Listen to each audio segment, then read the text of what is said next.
Welcome to our 2024 reading plan as we discuss this on Think on These Things. I'm Dr. Adam McClendon with Liberty University School of Divinity, and I'm excited to be able to journey with you in these Bible readings as I get to share a little bit of the overflow of what God's showing me as I dive in and I read along with you. If you haven't seen the reading plan yet or you want a copy of it, you can click on the description below. There you'll find a link. This week, we're continuing in Matthew.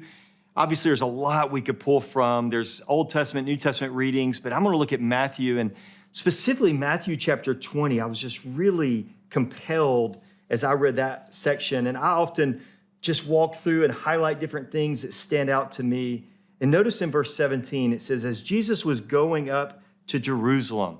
Now here again, we see geography coming into place because of the elevation of Jerusalem. And having been there before, I was just imagining what that journey would be like as they walk and they experience all that. And he's with his disciples. And as he's journeying up towards Jerusalem, he leverages that time as they're journeying. I mean, you've been in a car maybe with people and had some dead time. There's not much going on. Jesus begins to teach about what they can expect. And he says, listen, hey, there's some tough times ahead. I'm going to suffer and I'm going to die, and I'm going to give my life as a ransom for many because the Son of Man did not come to serve, but to serve. And he's explaining his atoning and redemptive work that, yes, he is the Christ. Yes, he's the Son of God. Yes, he is the Messiah, long-awaited one who will sit on the throne of David. But to capture that throne fully, he's got to go through suffering. So he begins to explain that he's going to be delivered over to these Roman false rulers. And here's what I'm astonished by, because I see myself here in this text, that after he explains this, Mama Zebedee, right, she comes up and she says, hey, Jesus, will you do me a favor? Look at verse 21. And he said to her, what do you want? And she said, say that these two sons of mine are to sit, one on your right hand and one on your left hand in your kingdom.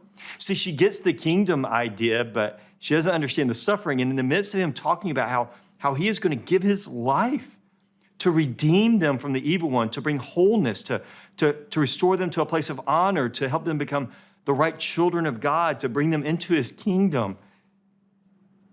She's focused on power, prominence, and position, just like I often am. And at first, I was tempted when I was reading this to go, man, Mama Zebedee, what are you doing, right? But then notice in the text, this stood out to me. Jesus answered, you. Now the you there isn't just you singular, it's a you plural. He's speaking to her and her two sons. You don't know what you're asking. Are you able to drink the cup that I'm able to drink? And they, plural, said to him. In other words, her sons are complicit in this. They know what they're asking. They know what they're doing. And I was just struck by the fact that Jesus has done so much for my life. And yet, when I'm honest, when I look at my prayers, when I look at the requests I make to God, how often they're centered on me and they're focused on whether I'm going to get more prominence, more power, or more position. Whether it's through my position here or whether it's through finances or something else. And I don't know if you can relate to that, but Jesus begins to teach them. And here's what's funny. Down in verse 24, it says, and when the 10 heard of it, they became indignant.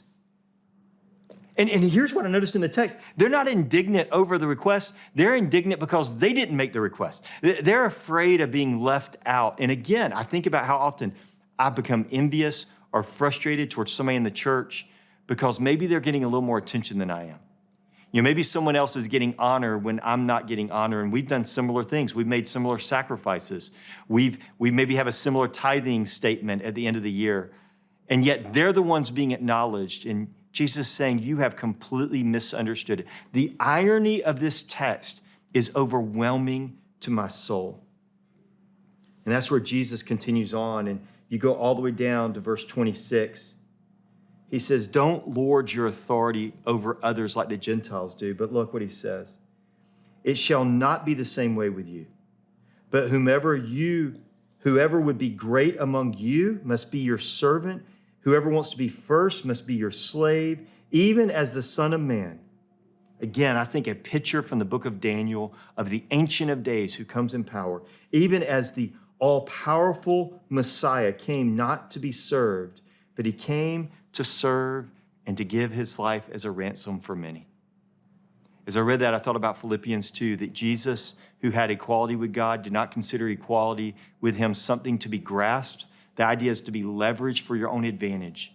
But instead, he humbled himself and became obedient to the point of death, even death on the cross. And so I made some notes here. I don't know about you, but I often read with a pen and paper and made some notes. And here's some things that stood out. I need to be careful not to give in to the allure of the world. I need to look for ways to serve today. I need to avoid finding my significance in power, position, and prominence. And I need to remember that my identity is ultimately found in the redemptive work of Jesus and not in who I am or what I have done. Well, I just want to say thanks for turning in. I hope you're finding these valuable as we get to share this experience together. If you would, please keep following along on our channel. You can see more of these coming up weekly in the series. And for more information about our programs or our degrees, please check us out at www.liberty.edu/divinity.